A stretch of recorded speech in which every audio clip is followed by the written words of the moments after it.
প্রথমে ধনিয়া পাতা, কাঁচা লঙ্কা আর রসুন ধরে নিও, সবে কিছু মিক্সিতে দিয়ে ঘুমা দিও, নুন দিতে ভুলো না।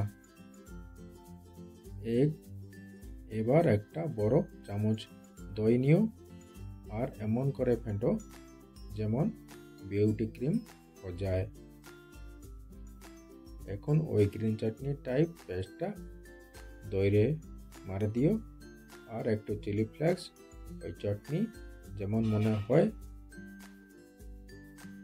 সিনেমা দেখছি না, মির্চি অ্যাকশন সিনেমা দিয়ে মিক্সিটা কর দিয়ে তাওয়াটা গরম করে বড় মন দিয়ে বাটার লাগাও।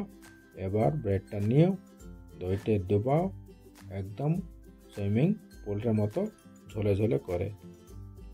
পানে ব্রেডটা দিয়ে দই পটে গোল্ডেন ব্রাউন করে সেকো, যেমন গোল্ডেন ব্রাউন হয়ে যায়। তৈরি একদম চটপটা স্পাইসি দই ধনিয়া টোস্ট।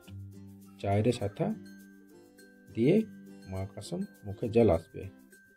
যদি রেসিপিটা ভালো লাগে তাহলে লাইক টিকে দিও, সাবস্ক্রাইব মারো আর শেয়ার করো।